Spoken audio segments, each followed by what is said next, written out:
dernière séquence de l'après-midi avec le professeur Mathieu Rau, professeur des universités, patron de l'anesthésie-réanimation et de l'accueil des polytraumatisés à la Pitié-Salpêtrière et qui intervient très régulièrement à la Sorbonne, et Fabrice Carsanti, tous les deux, l'un à côté de l'autre, c'est parfait. Non, mais là, non. Ici, ça sera parfait. Fabrice Carsanti, qui est vice-procureur près le tribunal de grande instance d'Aix-en-Provence et qui, auparavant, était en poste à Nice. Fabrice, on va parler justement de répondre cette question qui était posée sur l'engagement de la responsabilité des primo-intervenants en cas de dommage collatéral. C'est évidemment une question essentielle que tous les primo-intervenants peuvent se poser. La responsabilité, ça peut être le geste médical. Pendant l'extraction, est-ce que j'ai fait le bon choix? Est-ce que j'ai bien agi? Est-ce que j'ai agi conformément au texte?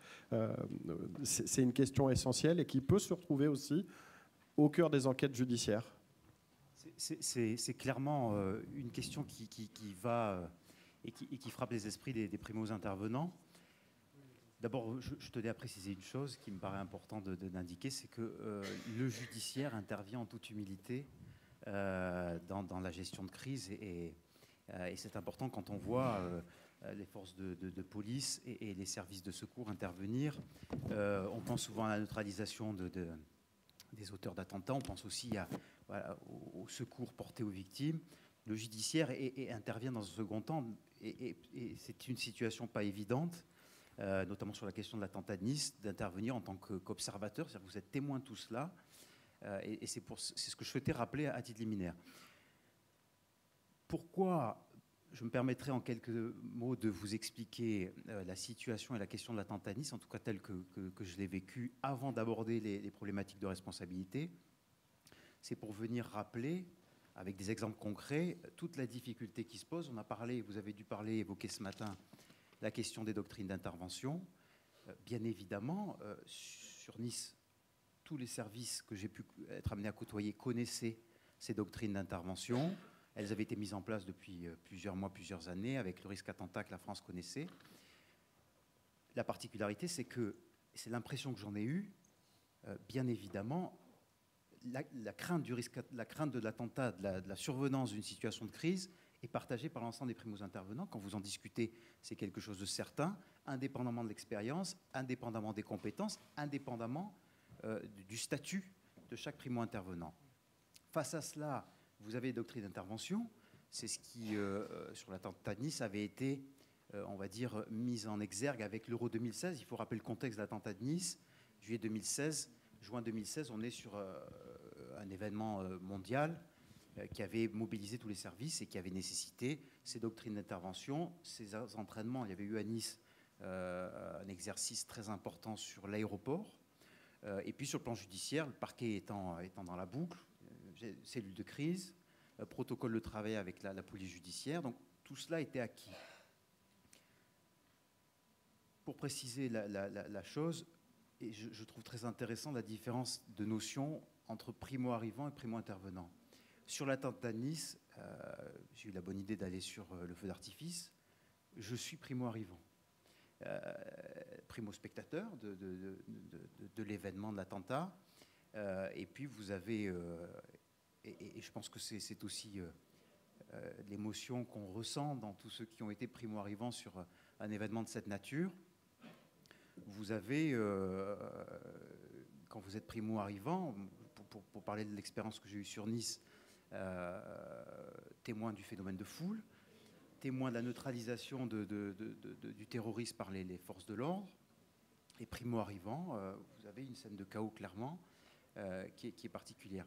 Doctrine d'intervention à l'épreuve de la crise, c'est cette question-là qu'on peut poser en dépit des exercices pratiqués, en dépit des doctrines d'intervention. J'ai observé, alors, vous avez une situation particulière, vous avez 2 kilomètres de scène de crime. On a évoqué tout à l'heure la question du risque sur attentat. Vous avez à Nice déjà 2 kilomètres à sécuriser, ce qui est littéralement impossible. On parlait tout à l'heure, il était évoqué la question du Bataclan.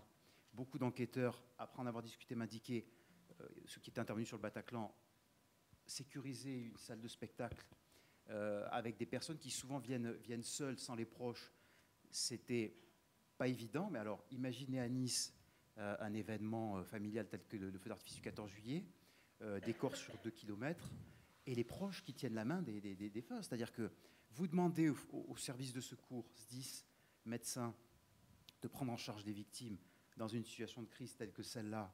Eh bien, j'imagine les doctrines d'intervention, j'en ai discuté, on en discutait tous.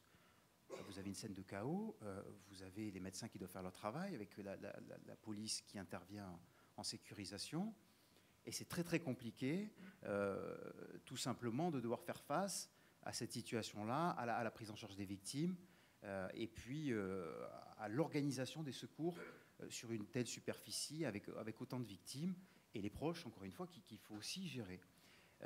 Forces de l'ordre, alors qui interviennent avec la double casquette, sécuriser la scène, arriver à éviter le risque de surattentat. Lorsqu'on est sur Nice avec ce camion qui a été neutralisé, pendant quelques minutes, il est indiqué qu'il y aurait eu des terroristes qui auraient quitté le camion, que des terroristes seraient en train de circuler dans la ville de Nice.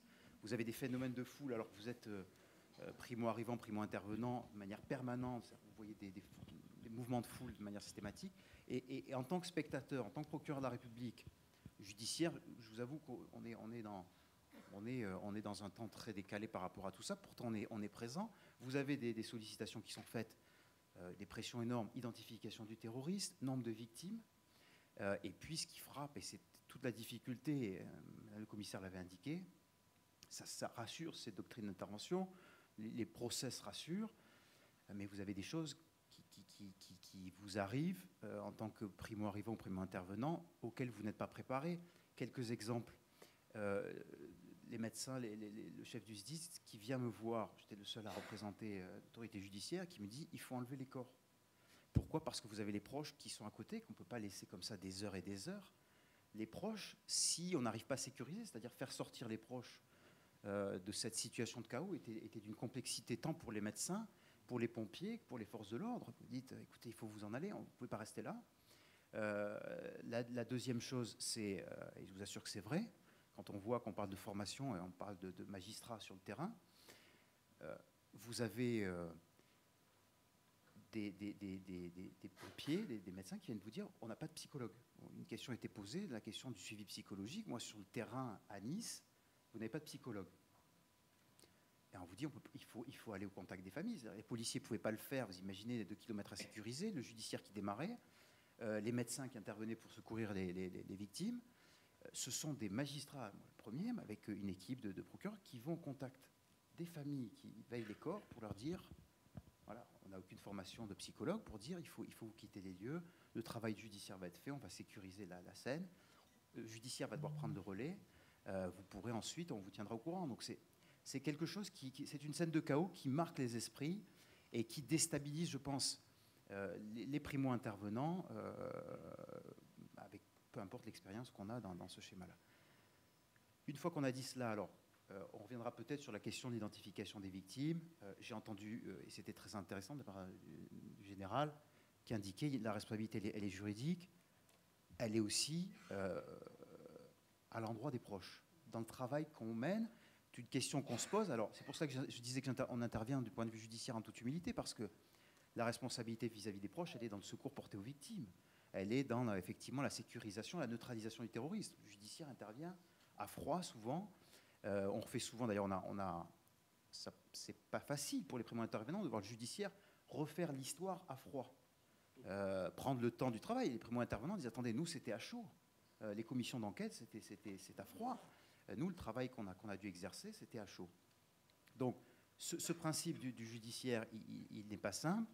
Ce qu'il est important de rappeler, c'est que lorsqu'on évoque, juridiquement parlant, la question de la responsabilité primo-intervenants, bien sûr que le judiciaire, et c'est la loi qui le prévoit, en cas de responsabilité, notamment d'un point de vue pénal, en cas de faute non intentionnelle, le contexte est pris en compte, les conditions de travail sont prises en compte, les moyens mis à disposition sont pris en compte. C'est-à-dire que il ne faut pas oublier que le contexte va faire, et c'est un peu la la réalité aujourd'hui, quand on regarde la jurisprudence, le contexte fait que le judiciaire va freiner dans la mise en cause des primo-intervenants parce qu'on va apprécier la situation au regard de la situation de crise, de cette gestion de crise, et qu'on va avoir conscience que tout le monde est de bonne disposition, veut faire de son mieux avec les moyens qui sont mis à sa disposition, les policiers, les premiers secours, les médecins, les pompiers. Ça, c'est un premier constat. De dire pour les primo-intervenants, le judiciaire a une réponse qui est claire, qui est de dire, sur la voie administrative d'ailleurs, il n'y a pas de jurisprudence sur la mise en cause des primo-intervenants. D'abord, il y a un principe statutaire, c'est-à-dire que la plupart, je ne dirais pas la totalité, mais la plupart des primo-intervenants interviennent sous l'autorité du préfet, donc de l'État. C'est-à-dire que vous avez une difficulté, sauf en cas de faute intentionnelle, mais c'est un cas d'école, à engager une responsabilité du primo-intervenant, une responsabilité individuelle. Sur le plan pénal, vous avez un cadre législatif qui fait qu'il faut commettre une faute d'imprudence, de négligence, un manquement, et que, je le rappelais, le contexte est pris en compte pour apprécier cette faute, et que, par conséquent, on peut difficilement imaginer un primo-intervenant qui ne va pas d'abord s'inscrire dans le protocole qu'on a mis en place, qui va se soustraire à sa hiérarchie, qui va ne pas appliquer tous les principes qui sont les siens et qui sont dans l'essence même de son intervention.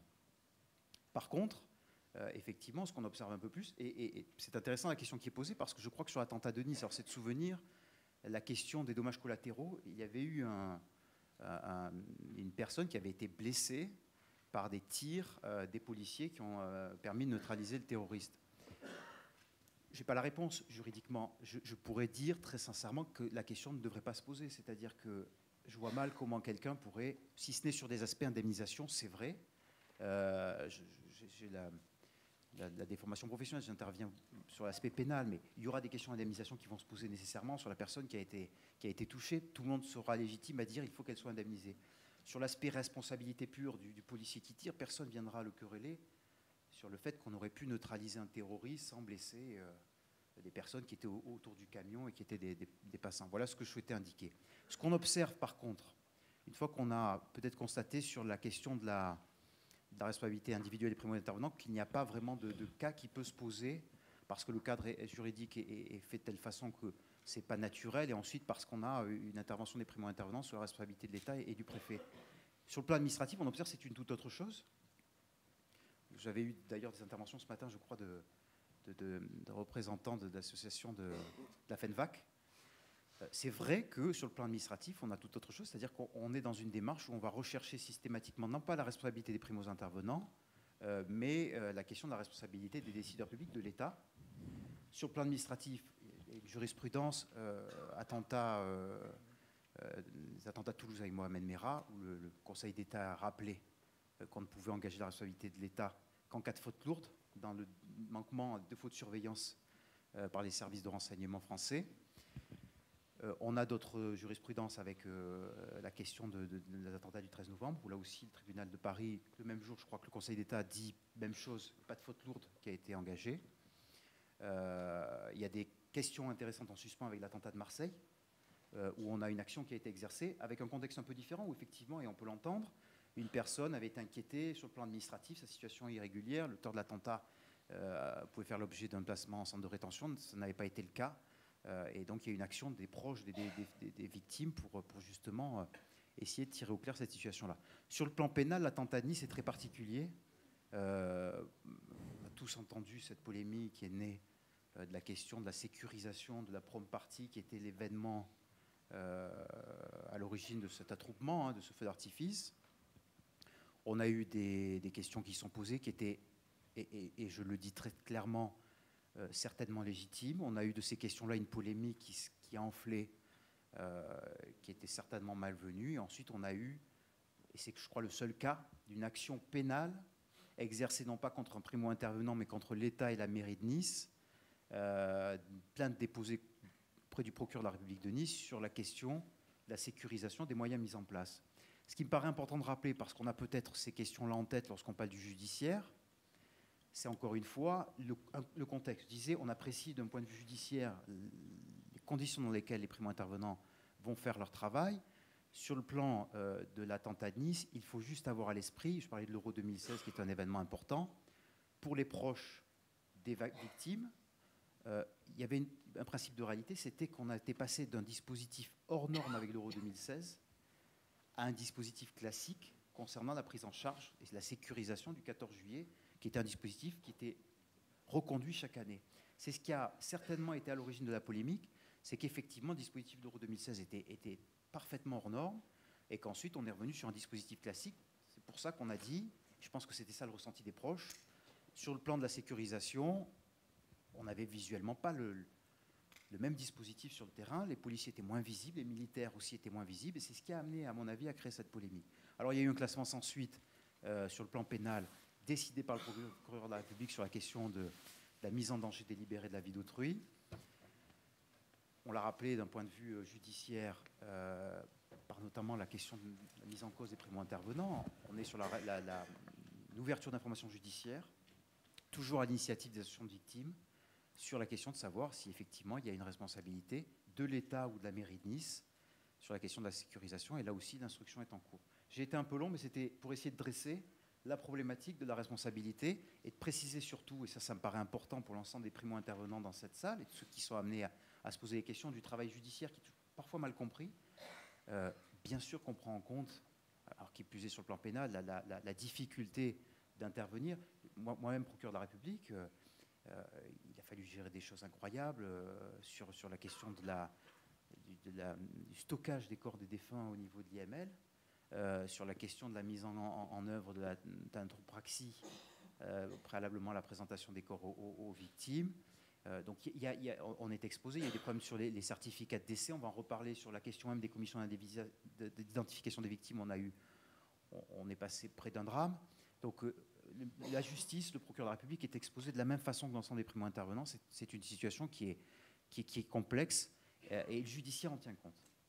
Est-ce que la recherche des responsabilités des primo-intervenants ou de la responsabilité éventuelle des primo-intervenants ne se fait pas avec plus d'acuité lorsque les principaux intéressés, les auteurs des faits, sont morts, ont été neutralisés par les jeudi à Nice? On n'aura jamais l'occasion, il n'y aura jamais de procès contre l'auteur des faits. Est-ce que dans le processus de reconstruction ou de besoin de savoir, les victimes ne sont pas tentées et on le comprend, hein, je veux dire, avec beaucoup de... Enfin, il y a beaucoup de compréhension dans ce que je dis, mais ne sont pas tentées de vouloir à tout prix trouver des responsabilités en se disant on aurait peut-être pu faire différemment, on aurait pu intervenir différemment, les dispositifs de sécurité qui ont été mis en place pouvaient être différents. Alors il y a une sociologue, Geneviève Drocop, qui est spécialisée justement dans la question de la judiciarisation en matière de catastrophes collectives et d'attentats, et qui dit que la scène judiciaire n'est pas la meilleure des scènes pour évoquer tout cela, pour essayer de tirer la façon dont tout s'est déroulé au clair, mais que c'est la seule. Et c'est vrai qu'on a aujourd'hui une scène judiciaire qui a deux avantages. D'abord, essayer de comprendre pour les proches des victimes ce qui s'est passé. Et puis, et ça, je crois que c'est encore plus fort aujourd'hui avec la série d'attentats qui a frappé notre territoire, notre pays, comprendre ce qui a dysfonctionné et pouvoir en tirer des conséquences. Ne plus jamais ça. Et ça, c'est vrai que c'est quelque chose d'important. Est-ce que le fait qu'on n'ait pas de procès lié au fait que les terroristes aient été neutralisés joue? Je ne suis pas convaincu. Je crois que c'est complexe pour le ministère public, pour le procureur de la République, historiquement, dans sa place du point de vue judiciaire. D'abord, on incarne la société, donc les victimes souhaitent que le parquet et le ministère public soient présents dans une scène. C'est pour ça que le civil n'est pas forcément toujours l'aspect indemnisation, c'est pas toujours la voie la privilégiée. Le ministère public a ce rôle-là, et dans notre rôle, c'est compliqué parce qu'on le voit sur Nice, le ministère public est plus à l'initiative. C'est-à-dire que sur la question de la sécurisation de la première partie, il y a une plainte déposée par les victimes, les proches des victimes. Le procureur de la République classe sans suite, et on a une plainte à la constitution de partie civile. On est dans le jeu judiciaire parfait. Mais c'est vrai que même le rôle du ministère public est compliqué parce qu'on a l'impression que, alors on va dire, attendez, mais si le ministère public, le procureur de la République de Nice classe, c'est qu'il met une chape de plomb, alors que nous, on veut savoir ce qui s'est passé clairement. Donc c'est vrai que c'est pas simple. Et effectivement, je crois que la scène judiciaire, désormais, est sollicitée. C'est plus simple quand, effectivement, on a certains exemples quand les terroristes survivent à leur action et qu'on peut avoir un procès. C'est certainement beaucoup plus complexe quand on n'a pas d'auteur. Encore une fois, je ne suis pas sûr parce que, on le voit, vous avez des mises en examen permanentes dans tous les attentats, y compris à Nice, quand l'auteur a été neutralisé. On va avoir un procès sur l'attentat de Nice. Donc, finalement, je crois que je ne sais pas dans quel cas on n'aura pas de procès. Il y a des instructions en cours. On a des mises en cause pour association de malfaiteurs en lien avec l'entreprise terroriste. Donc, des scènes judiciaires, on en aura. J'ai plutôt l'impression que c'est devenu systématique et qu'il y a deux démarches. Le procès pénal pour juger les auteurs et participants à cette action terroriste. Ça ne satisfait pas, en tout cas, ce n'est pas dans l'esprit, ce n'est pas ce que recherchent forcément toujours les associations de victimes. Par contre, les voies administratives, pénales comme à Nice, où là, on cherche une mise en cause, non pas des... Alors, c'est le terme qui est employé par les associations de victimes, les lampistes. Primo-intervenants les appellent les lampistes. C'est-à-dire, on n'actionnera jamais une voie judiciaire pour les primo-intervenants, parce qu'on sait très bien les difficultés avec lesquelles les agents interviennent. Par contre, on veut tirer au clair la question de la responsabilité de l'État, des décideurs publics, responsabilité politique aussi, parce que je vous rappelle, on a parlé de commission d'enquête. Moi, j'ai en tête une commission d'enquête qui intervient quelques jours avant l'attentat du 14 juillet 2016, où on doit faire le point sur les moyens mis en place par l'État pour justement prévenir, suite aux attentats de janvier 2015, les attentats sur le territoire. Vous avez deux députés qui disent, le premier, en matière d'attentats, le constat qu'ils dressent est un échec collectif.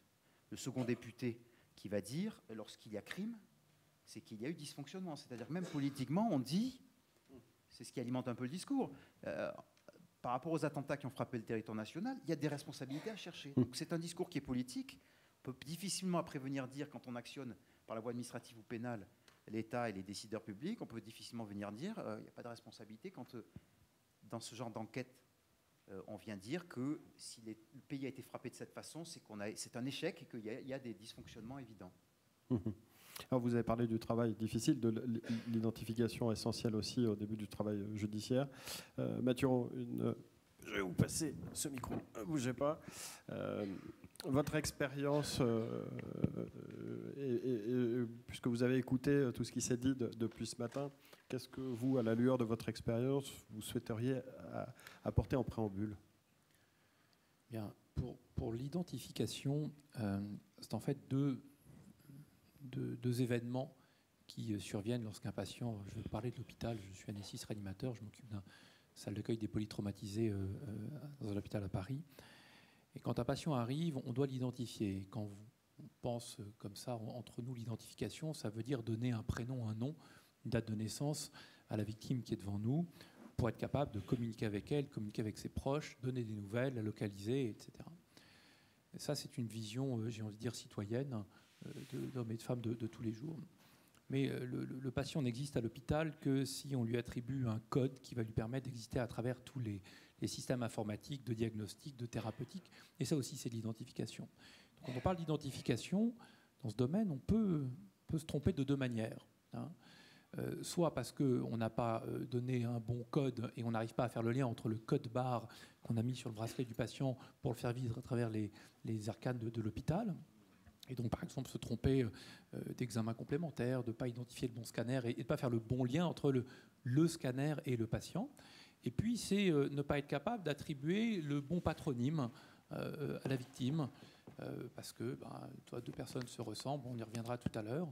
Et là, ça va poser d'autres types de problèmes qui sont plus liés à la relation entre l'institution hospitalière et les proches. On a l'habitude de prendre en charge dans les hôpitaux, mais comme nos collègues en préhospitalier, des victimes qui ne sont pas identifiées. Parce qu'au moment de l'accident, ils n'ont pas leur carte d'identité sur eux, ils ne peuvent pas parler, il n'y a pas de proches, etc. Et donc, quasi quotidiennement, dans le centre dans lequel je travaille, on reçoit une victime qui va s'appeler avec un nom de code qu'on a défini à l'avance. Simplement, si on revient un petit peu en arrière et qu'on parle des événements qui nous rassemblent, qui font qu'aujourd'hui nous sommes rassemblés, je pense au drame du mois de novembre en 2015 à Paris, eh bien, les outils dont on dispose maintenant n'étaient pas à notre arsenal, si vous me pardonnez cette expression. Et en fait, on s'était construit un plan basé sur nos connaissances de l'époque. Donc j'insiste là-dessus. On essaie de faire au mieux avec les informations qu'on a. C'est toujours facile, 4 ans après, d'essayer de refaire l'histoire. En tout cas, c'est à mon avis une très mauvaise chose. Donc à cette époque-là, on s'était préparé à accueillir plusieurs victimes dans l'hôpital, comme tous les autres hôpitaux de Paris et d'ailleurs. Et on pensait que 8, c'était un chiffre déjà assez conséquent. On avait essayé de mettre un petit plan pour accueillir les hommes et les femmes qu'on n'identifierait pas, avec un plan génial. Les femmes s'appelaient X, X et N. 1, 2, 3, 4 pour la première, deuxième, troisième, quatrième femme. Et puis les hommes XY, et puis le rang d'arrivée. Il n'y a pas besoin d'avoir fait Polytechnique pour ça. Et bien ça n'a pas marché. Et ça n'a pas marché parce que on s'est, pour différentes raisons, de stress, une procédure qui était, à mon avis, pas forcément bien maîtrisée, pas de contrôle derrière. Et le système a planté dans ce domaine-là. Et ça a eu pour conséquence d'avoir d'un côté des chirurgiens qui venaient de regarder un scanner en disant écoute, là, il y a un truc qui ne va pas, j'aimerais bien voir cette victime, et dire où elle est. On l'a retrouvée, je vous rassure. Et heureusement, on avait cette possibilité-là d'être extrêmement nombreux comme soignants ce soir-là. On a pu tout de suite demander à une équipe de soignants, dire vous trouvez quel est ce patient. On en avait 20 qui étaient là, donc ils ont screené les 20, ils l'ont trouvé assez rapidement. Mais quelque part, cette erreur, parce que c'est une erreur, n'a pas eu de conséquences pour la simple raison, c'est qu'on avait du personnel qui a permis de rattraper cela. S'il y avait eu plus de victimes, si on avait eu moins de personnel, il est clair que cette erreur-là aurait eu des conséquences. Alors même qu'on avait cru bien faire, que ce qu'on avait à l'époque n'avait pas de caractère réglementaire, puisqu'il n'y avait pas de texte de loi qui disait voilà comment il faut identifier les victimes. Voilà, on a fait du mieux qu'on a pu, ça n'a pas marché, mais quelque part dans ce domaine-là, heureusement, on a pu être rattrapé. Et puis il y a eu un autre drame, cette fois-ci non plus sur l'identification en mettant des codes barres aux malades, mais d'identification patronymique, dont probablement certains d'entre vous ont entendu parler, puisque cette affaire a été médiatisée. Sans rentrer dans les détails, une patiente est décédée ce soir-là à l'hôpital et on a fait venir sa famille, c'est de sa famille qui a veillé. Alors, vous ne pouvez pas la reconnaître parce qu'elle avait un bandage sur l'ensemble du visage et a veillé son corps avant de ensuite prendre congé et continuer de faire le deuil à la maison. Et on s'est rendu compte, là encore sans rentrer dans les détails, que le corps qu'ils avaient veillé n'était pas celui de leurs proches, mais d'une autre victime. Leurs proches étaient elles-mêmes décédées, mais à un autre endroit. Vous allez me dire, c'est complètement hallucinant. Et c'est vrai, quand on raconte cette histoire, c'est hallucinant. Quand on lit, j'ai encore relu pour préparer cette intervention les articles dans Le Monde, etc. Et effectivement, on se demande comment est-ce que ça a pu arriver. Eh bien, tout simplement, probablement parce qu'on a cru bien faire. Et en ça, je vais peut-être pouvoir intervenir. Enfin, vous allez pouvoir rebondir, me donner votre avis, mais on a cru bien faire. Habituellement, il est... Je m'adresse au procureur, prévu qu'en ce genre de circonstances, l'identification des victimes se fasse par des professionnels, j'imagine des officiers de police judiciaire. Il y avait un monsieur tout à l'heure qui est intervenu. Très clairement, ce soir-là, les officiers de police judiciaire avaient autre chose à faire que de venir dans tous les hôpitaux pour identifier les défunts. On comprend très bien pourquoi. Et on a reçu, une fois que l'alerte s'est élevée vers 5h du matin, 5h30, des dizaines de photos par tous les canaux qu'on peut imaginer. Les mails, Facebook, etc., avec d'amis qui nous envoient disant est-ce que moi j'ai mon amie, est-ce qu'elle n'est pas dans ton hôpital, etc. On a vu passer, moi sur mon téléphone, entre 50 et 100 photos qu'on a essayé de regarder parce qu'on s'est dit bon ben voilà, la crise on voit d'être résolue sur le plan médical, il y a suffisamment de monde, on va continuer le pilotage là-dedans. Puis on a regardé les photos en disant non, ça on n'a pas vu, ça on n'a pas vu. Comme les patients arrivaient tous au même endroit, on avait une idée de ce qu'on avait vu, au besoin, on pouvait aller chercher l'information assez facilement. Et puis à un moment, il y en a un de nous qui a eu un doute. Puis il a partagé ce doute. Et ce doute a été partagé par d'autres personnes. Et la somme des doutes, pour une raison que j'ignore, est devenue une certitude. En disant, mais oui, on a cette victime. Sur un infime détail, je ne m'étendrai pas dessus. Et cette somme de doute qui est devenue une certitude a conduit à dire, voilà, on a identifié, donc on va pouvoir appeler la famille. Et voilà, ce n'est pas notre métier. On ne sait pas faire. On ne sait pas se doter des garde-fous nécessaires. On était épuisé physiquement et moralement, et je pense que tout ça a contribué à se tromper. Mais vraiment, avec la volonté, quelque part, de bien faire, il est effectivement dit qu'on ne doit pas se lancer dans ce genre de choses. Néanmoins, quand au quotidien, on prend en charge une victime, qu'on n'a pas son identité et qu'on reçoit une famille, on essaie d'essayer de récupérer un certain nombre d'informations pour se dire, oui, c'est bien lui ou elle, et l'amener vers le défunt si la personne est décédée. Et à ce moment-là, on continue notre travail de soignant en accompagnant non plus le défunt, mais sa famille, ses proches, dans le travail de deuil, au moins à sa phase initiale. Fabrice, qu'a ressenti? Écoutez, je partage totalement cette position. Pour revenir, parce qu'on a dit qu'il y avait eu des difficultés quant à l'identification des victimes qui avaient été médiatisées pour la question du Bataclan. Moi, je peux vous livrer quelque chose, sans trahir le secret de la commission d'identification des victimes à Nice. Vous livrez un événement qui est intervenu, qui n'a pas été médiatisé, mais je vous assure que quand vous êtes confronté à cela, tous les services se regardent en se demandant ce qui leur arrive. Pour expliquer comment ça se passe, vous avez effectivement, les victimes ne comprennent pas, les proches des victimes. La prise en charge des victimes, donc elles sont orientées à l'Institut médico-légal. La cellule de crise est activée, c'est-à-dire que la médecine légale se met en mode guerre, clairement. C'est-à-dire que vous avez des moyens qui sont mis en place, qui sont hors normes, et des médecins légistes qui viennent de partout, Montpellier, je crois, pour Nice, enfin, par hélicoptère mis à disposition par la gendarmerie. Quand on vous parle de doctrine d'intervention, c'est du bricolage, c'est-à-dire qu'on vous dit comment mobiliser des médecins légistes. Ben, on dit qui peut les faire venir, et la gendarmerie a répondu présent par solidarité, mais c'est comme ça que ça se passe. On doit faire ce travail d'identification qui prend un temps important. On avait dit le Bataclan, ça avait été un peu long. Il faut aller plus vite sur Nice. Donc vous avez une pression folle parce que vous ne pouvez pas prononcer l'identité d'une victime officiellement tant que la commission n'est pas intervenue. Elle est composée de personnes de l'identité judiciaire, des magistrats, des enquêteurs, des médecins légistes. Et c'est un travail qui est relativement fastidieux. Antémortem, post-mortem, vous prenez des preuves biologiques, vestimentaires de la personne dont on sait qu'elle est décédée avant l'événement. Vous regardez le post-mortem, c'est-à-dire ce qu'on retrouve sur le corps, l'ADN qui est mis en place, l'odontologie, tout ce qui est dentaire. Vous comparez, vous dites c'est la bonne personne. Les familles des victimes ne comprennent pas. Elles vous disent attendez, moi je tiens la main de mon fils, je peux vous dire que c'est mon fils. Non, mais il y a tout un process, ça va être très complexe, et ensuite on pourra vous rendre le corps que lorsque cela aura été fait. Donc ça c'est très compliqué pour le personnel médical. Et donc à Nice, la commande était de dire il faut aller très vite. Alors vous imaginez en plus beaucoup de victimes étrangères, donc la diplomatie se met en route. C'est très compliqué de gérer aussi les ambassadeurs, les consuls. Donc une pression incroyable, ce qui amène à Nice à mettre en place 2 commissions une nocturne, une diurne. Faites plus que ça. Moi, j'étais missionné avec le parquet antiterroriste C1 sur cette mission-là pendant plusieurs jours. Vous ne faites plus que ça, vous participez aux réunions.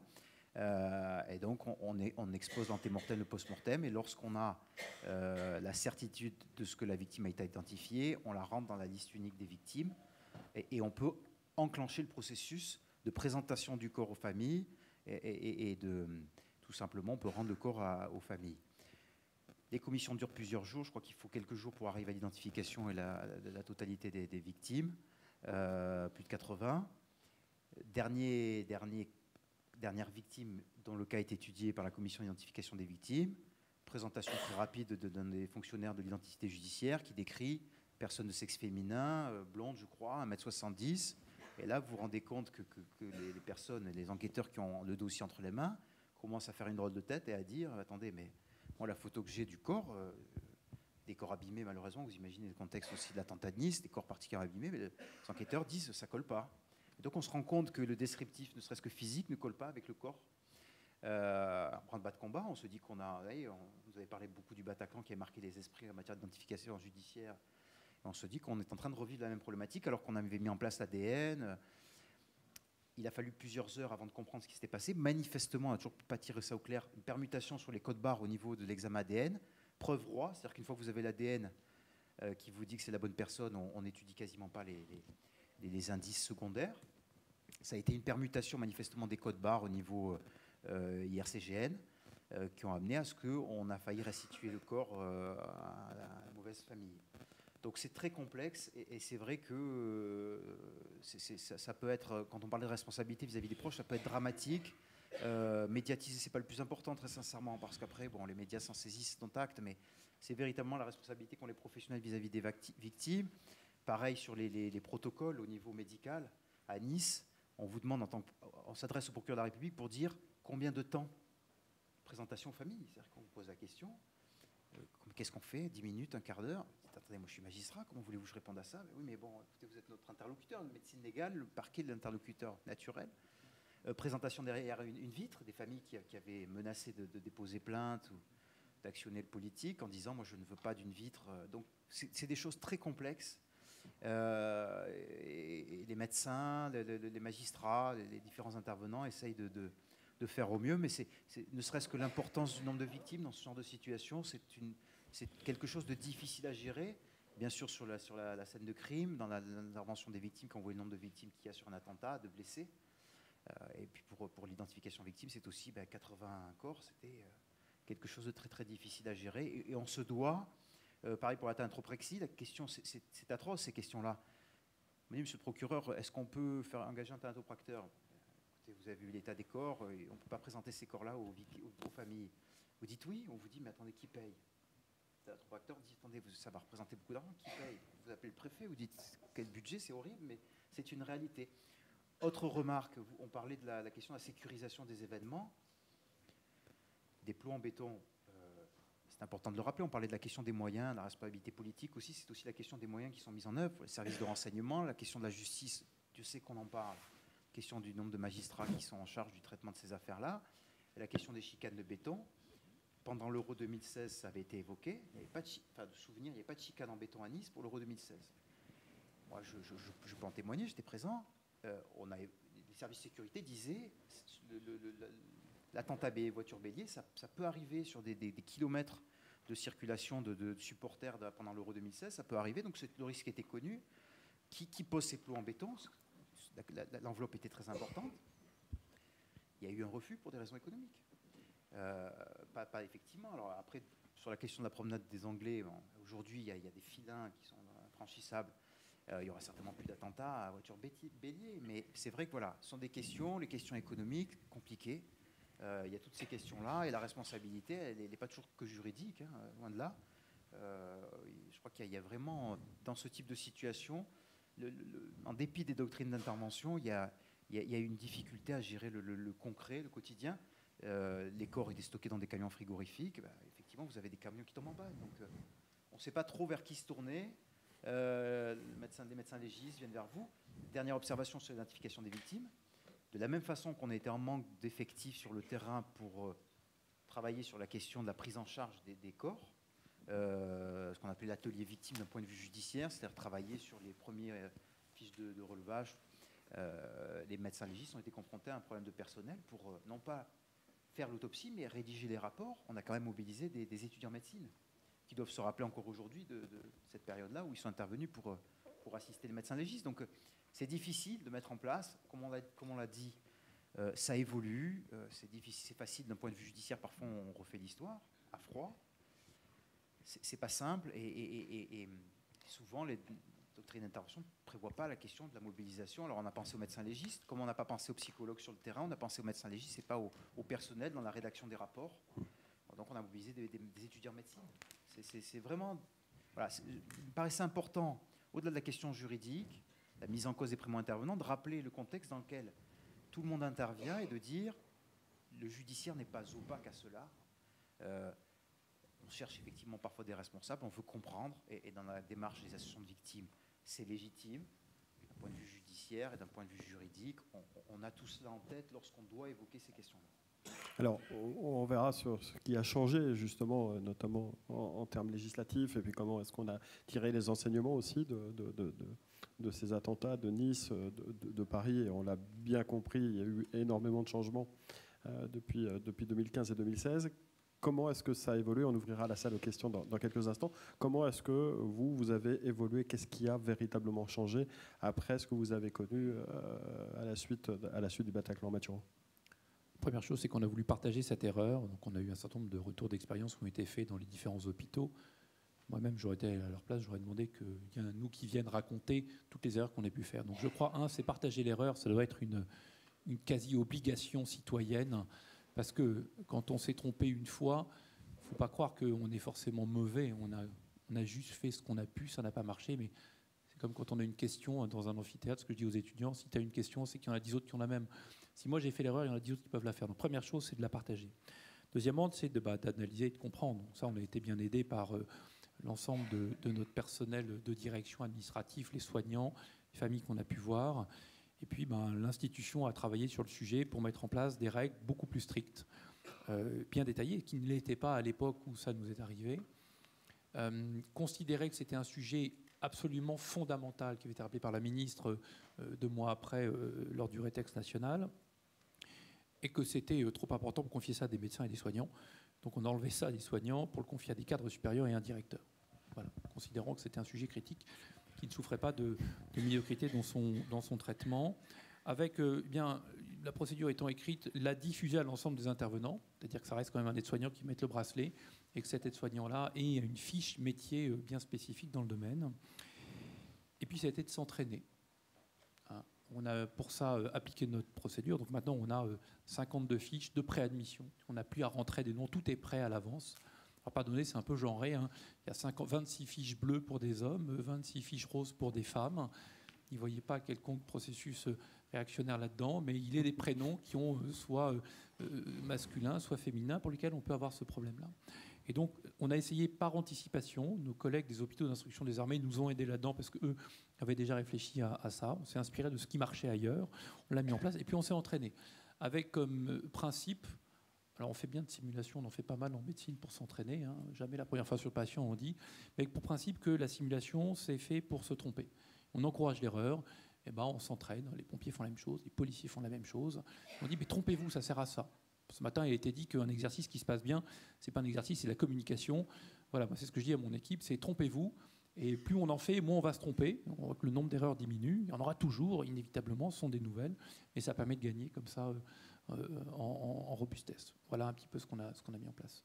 Vous aviez été profondément meurtri par tout ce qui avait été dit après le Bataclan, pas forcément à titre personnel, mais en tant que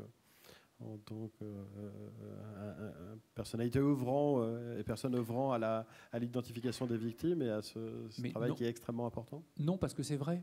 C'est-à-dire que c'est vrai qu'il y a eu une défaillance, c'est vrai qu'il y a eu à la fin de la cruauté qui a été rajoutée à l'indicible, parce qu'il y a une famille qui a veillé un corps qui n'était pas le sien, qui on a mis du temps à dire où elle était, enfin c'était quelque chose d'absolument abominable.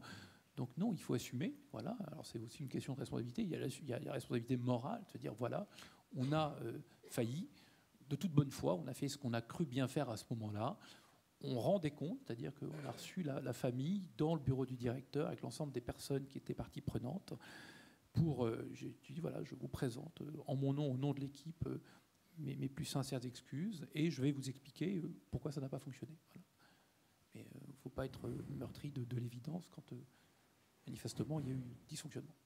J'ai l'impression, Fabrice, qu'il n'y a pas une responsabilité, en fait. Moi, après tout ce qu'on entend, finalement, c'est-à-dire que c'est quelle responsabilité pour les primo-intervenants, mais je serais tenté de dire qu'on aurait dû mettre ça au pluriel, quoi. Il y a la responsabilité pénale, il peut y avoir la responsabilité administrative, un certain nombre de procédures, il y a la responsabilité morale, et tout ça, finalement, doit composer ensemble dans des situations qui sont des situations d'exception. C'est pas simple, effectivement. C'est paradoxal pour un juriste que de dire cela, mais pour l'avoir vécu, pour l'avoir observé, la responsabilité morale est de loin la plus éprouvante. D'abord parce que sur le plan pénal, heureusement, je le disais encore à l'instant, on n'a pas de mise en cause directe pour le moment. Effectivement, la scène pénale est violente, la mise en examen, la médiatisation de l'affaire. Est-ce que si on avait des cas de mise en examen ou de poursuite pénale des primo-intervenants, on pourrait faire une hiérarchie? En tout cas, ce qui est sûr, c'était indiqué par les forces de l'ordre, par les primo-intervenants, vous avez une responsabilité morale, vous avez une obligation de résultat ou de moyens, ça aussi c'est juridique, mais vous avez une obligation morale de faire du mieux que vous puissiez. Et puis le vécu, le trauma fait que c'est ce qui vous poursuit finalement dans le temps. La question de savoir effectivement si vous allez être à la hauteur, ce que j'indiquais à titre liminaire, tout le monde a peur, tous les primo-intervenants ont peur de cette gestion de crise. Quand vous êtes dans le bain, vous avez la tête dans le guidon, je pense que vous ne posez pas beaucoup de questions. C'est qu'après que cette question morale vient en disant est-ce qu'on a été à la hauteur? Les proches des victimes, c'est quelque chose de très particulier. Moi, je l'ai vécu, c'est certainement de loin le plus éprouvant. C'est-à-dire que quand vous êtes magistrat du parquet, quand vous êtes policier, de voir des corps, vous vous y habituez, des autopsies aussi. Ce qui est très violent, c'est la présence des proches, c'est-à-dire la violence des proches, des blessés. Et tout cela vous poursuit un peu.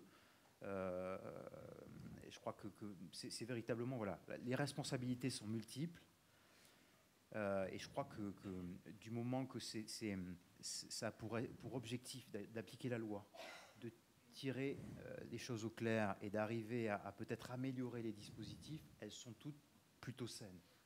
Et c'est vrai que ce qui est difficile, c'est, sous vecteur de polémique, d'avoir justement la mise en cause de certains décideurs publics, certains représentants de l'État qui au départ œuvrent de toute façon avec une volonté. Quand on assiste aux réunions sur la sécurisation d'événements avec le risque attentat, vous avez personne qui prend cela à la légère. C'est-à-dire qu'il y a une vraie mobilisation, il y a un vrai investissement.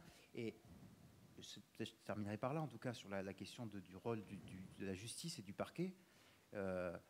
D'abord, on n'est pas formé pour encaisser, pardonnez-moi l'expression, ce type d'événement. On vous disait, quand vous faites le maintien de l'ordre, quand vous êtes un policier, vous êtes dans une scène de guerre. Côté justice, c'est pareil, c'est-à-dire qu'on n'est pas formé à cela. Et puis, ça vous fait comprendre un peu, quand vous l'avez oublié, par rapport aux conditions de travail qu'on connaît tous, qui sont parfois difficiles, y compris côté de la magistrature. C'est suffisamment médiatisé pour que je puisse l'évoquer. Ça vous fait comprendre un peu votre vocation. Ça vous ramène aussi à l'intérêt public. Voilà, la démarche que vous avez adoptée quand vous avez embrassé ce type de profession. Et il faut s'en servir pour arriver à justement passer les difficultés du trauma, de la prise en charge. Il y a un suivi psychologique qui peut être mis en place, mais au-delà de ça, il faut arriver à se raccrocher à sa vocation pour effectivement faire face parfois à des mises en cause, la question des responsabilités diverses, et arriver à passer outre, parce qu'on a rarement des remerciements, c'est vrai.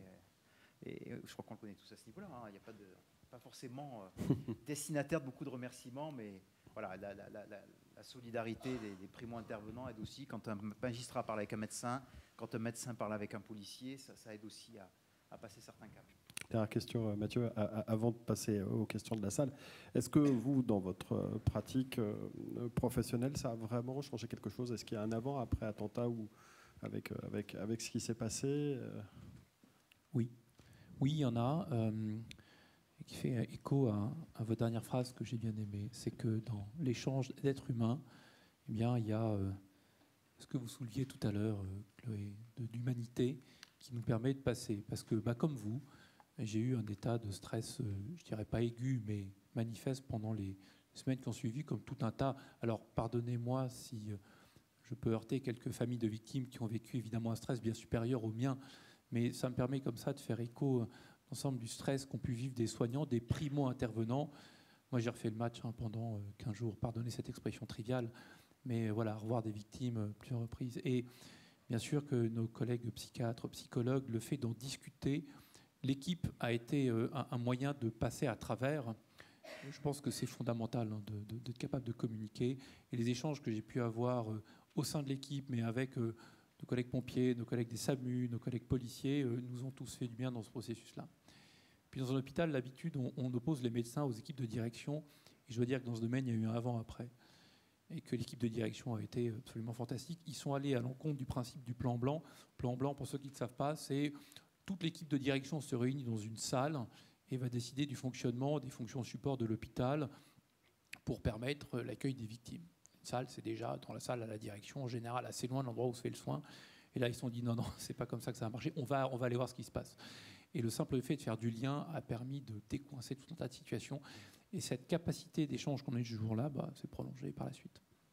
Donc il y a eu un véritable avant-après. C'était un événement extrêmement déstabilisant et tragique pour notre nation. Je dois dire que, contre toute attente, il a été structurant pour nos équipes. Merci, Mathieu. Merci beaucoup pour votre intervention. Est-ce qu'il y a des questions? Des questions dans la salle? Oui, monsieur. Une première question. Oui, bonjour. Donc, Jean-Luc Vertenschlag, primo-intervenant civil sur la terrasse de la Belle Équipe. Deux réflexions. Une première sur l'identification patronymique dont vous avez parlé tout à l'heure. Est-ce que nos forces d'intervention dans les secours sont formées à l'utilisation des nouveaux outils J'entends par là, par exemple, la fiche médicale qui est accessible en écran verrouillé sur un smartphone, qui permet d'avoir la photo, les antécédents médicaux, les choses comme ça, directement accessible sur la plupart des smartphones. Ah, vous avez raison, c'est un sujet d'avenir. À l'heure actuelle, un sujet de recherche qui est développé. Il y a eu un projet ANR piloté par Descartes Université ainsi que d'autres universités, Dassault de mémoire, etc., qui, je l'espère, va aboutir. Il est clair qu'il faut être capable d'utiliser ces nouvelles ressources, enfin, elles ne sont pas si nouvelles que ça, les iPhones, il y en a depuis un petit bout de temps, mais d'être capable de les exploiter. C'est le cas en Israël, par exemple, et Magen David Adom a développé une application qui permet de le faire, mais on porte tous en nous nos informations fondamentales dans notre smartphone.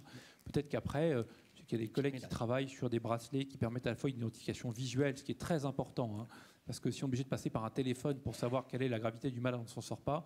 Donc il faut à la fois une identification visuelle à des fins de triage médical, mais aussi de triage tactique. Alors ça, c'est pour les forces d'intervention, pour aider un petit peu l'extraction des victimes, mais d'être capable d'y associer à ce triage visuel une puce RFID qui va pouvoir être interrogé par un petit téléphone, renvoyer des informations dans le cloud, pour qu'à mesure que le patient passe d'une étape à l'autre, on puisse au fur et à mesure implémenter, de sorte que quand on dit très bien, toi, tu vas aller à l'hôpital du Kremlin-Bicêtre, par exemple, à l'hôpital du Kremlin-Bicêtre, le simple fait de lui dire tu vas là-bas, toutes les informations partent et pourraient être disponibles.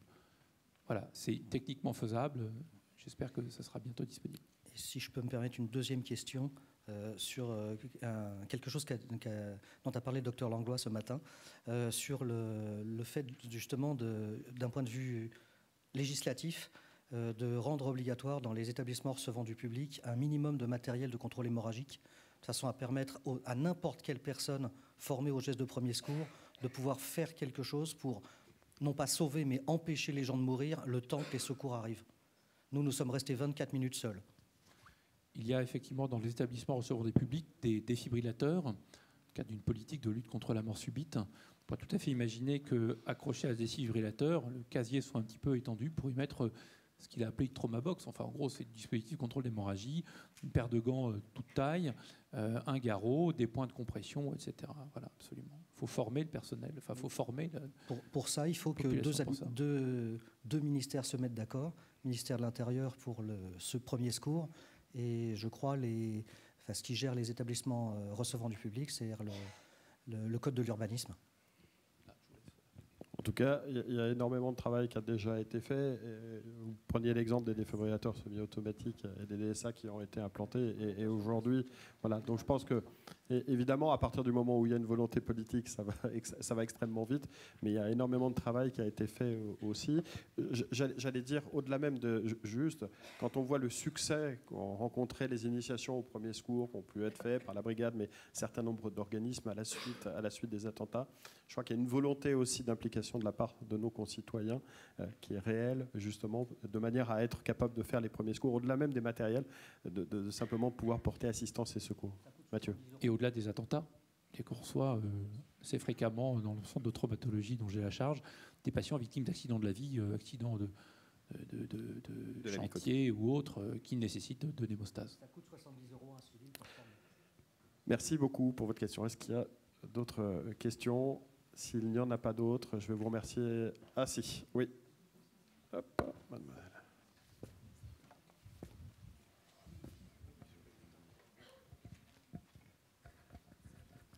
Bonjour, Paul Anésic, enseignement chargé de communication de crise du ministère de l'Intérieur. J'ai une petite question concernant l'information du public. Quel est le lien que vous faites, vous, entre la CAV et notamment les répondants au téléphone, les personnes qui vont répondre, qui vont peut-être prendre contact avec des potentielles familles des victimes, et vous, les victimes que vous avez à charge ou les corps que vous avez à charge? Alors, il est prévu que lorsque une victime de catastrophe, d'accident catastrophique, à effet limité ou non, arrive, on rentre l'ensemble de ces informations patronymiques dans un logiciel qui porte le nom de Civic, qui va permettre d'assurer des échanges échanges non médicaux, mais entre le corps médical et l'autorité préfectorale, on va dire, en gros, pour être capable de suivre, que ces informations soient portées à votre connaissance. Dans notre domaine, considérant que quand on n'avait pas de patronyme, il était compliqué d'identifier des victimes, on a une fiche d'identification morphologique à remplir. Hein, on ne prend pas de photos parce que le cadre, je crois, légal n'est pas complètement fixé dans ce domaine. En revanche, on remplit une feuille d'identifiant les couleurs des cheveux, de tatouages, etc. Qu'on porte à la connaissance de la SIAV, enfin de notre cellule qui transmet ensuite. C'est un travail essentiel, le recueil d'informations qui peut arriver par des canaux différents, justement, et qui concourent à l'identification des victimes. Et là aussi, les magistrats, le parquet est au cœur, avec d'autres dispositifs, mais au cœur de ce travail d'identification et de recueil d'informations qui est extrêmement important. C'est ça. Les canaux sont multiples. Alors, ce qui est difficile, c'est que vous avez le canal médical, effectivement. Là, vous avez un corps qui arrive, il y a des éléments qui sont récupérés. On essaie de renseigner des fiches et d'avoir le plus d'informations possible sur la victime. À cela s'ajoute le travail de la SIAV et toutes les cellules qui vont œuvrer d'un point de vue judiciaire pour l'identification des victimes. Vous avez le canal médiatique qui est complexe, puisque vous avez régulièrement... et je parle avec l'exemple de l'attentat de Nice, vous avez régulièrement des articles sur les victimes, c'est-à-dire qu'on dit on ne communique pas, on ne peut pas officiellement évoquer l'identité d'une victime alors que celle-ci est en photo sur Nice Matin avec des familles qui témoignent, donc c'est assez schizophrénique, c'est complexe. Ce qui est sûr, c'est que les proches des victimes sont pris en charge, on leur explique qu'effectivement il y a un travail qui va être le plus rapide possible avant qu'il y ait une annonce officielle de l'identité de la victime. Pour cela, c'est ce qui est complexe, c'est que les canaux sont tellement divers que la pression est importante sur la méthode traditionnelle d'identification de la victime, parce que vous avez des échos et que c'est difficile, ne serait-ce que pour les proches, de voir que le canal officiel se tait, alors que il y a des certitudes, il y a des communiqués médias de presse, il y a des interventions des autorités diplomatiques, donc voilà, c'est complexe. C'est complexe, il y a un canal qui est officiel, c'est la lourdeur d'identification victime. Et lorsque la victime est identifiée, effectivement, ce sont les services spécialisés qui reçoivent les proches et qui mettent en place après tout le process qui est prévu d'un point de vue juridique. Si, une dernière question. Oui, madame. On va vous passer le micro. Julie Solassol, avocat. Juste une question pour l'identification des personnes qui se font passer pour victimes, mais qui ne le sont pas réellement. Il y a eu des jugements qui ont été rendus par différents tribunaux correctionnels sur ce thème-là. Comment c'est géré au niveau du parquet ? C'est géré de manière assez simple, puisque souvent on a les services d'enquête qui vont faire remonter l'information par rapport à, je crois que dans les cas, systématiquement les cas qui se sont posés, c'était les enquêteurs qui soulevaient le lièvre, c'est-à-dire qui remarquaient que dans les déclarations, il y avait des choses qui n'allaient pas et qui creusaient. Donc c'est vrai qu'au niveau parquet, on nous fait remonter cette situation. Les poursuites après se font de manière assez naturelle. Quand on parlait de la difficulté dans ce type de situation, c'est humainement, vous prenez aussi quand même moi je l'ai vécu sur Nice, vous prenez quand même quelques gifles. C'est-à-dire quand on vous dit... je ne sais pas si sur Nice, il y a eu le cas, d'ailleurs, de personnes qui sont fait passer pour de fausses victimes. Il y a eu le cas. Si. Donc, on vous dit, il y a des personnes qui sont capables de cela. Effectivement, vous engagez la machine judiciaire, il n'y a aucun scrupule. Et vous avez vu dans la presse le quantum des peines, la nature des peines prononcées. Donc, c'est vrai que vous avez quelque chose d'épidermique, y compris, alors je sais qu'au niveau magistrature, on n'aime pas, mais il y a quand même, je crois que tout le système suit, tout le monde suit. Et au niveau judiciaire, il y a des décisions qui sont à la hauteur comme la gravité des faits. Moi, ce qui m'avait frappé aussi, pour rebondir sur l'aspect pénal de ce type d'affaires, dans le cadre d'une catastrophe comme un attentat, vous avez des personnes qui ont été jugées à Nice pour avoir dérobé des effets personnels aux défunts. Donc c'est vrai que tout cela, c'est très lourd aussi. Ça fait partie de ce côté difficile dans la gestion de ce type d'événement. Vous avez des comportements qui interpellent, la délinquance on connaît, la poursuite d'auteurs d'infraction on connaît. C'est vrai qu'aller jusqu'à imaginer que des personnes peuvent dérober des effets personnels à des victimes d'un attentat, ou imaginer que des personnes se font passer pour des victimes et tenter d'obtenir des indemnisations, c'est vrai que c'est particulier. En tout cas, d'un point de vue pénal, c'est quelque chose qui est assez simple. J'ose espérer qu'on n'a personne qui est passé entre les mailles du filet. C'est peut-être le constat que j'oserais faire en tant que procureur. J'espère qu'on a réussi à identifier toutes les personnes qui ont eu cette très mauvaise idée et que d'un point de vue judiciaire, les réponses ont été à la hauteur. Merci beaucoup tous les deux. Merci Fabrice Carsanti, merci Mathureau. Merci beaucoup.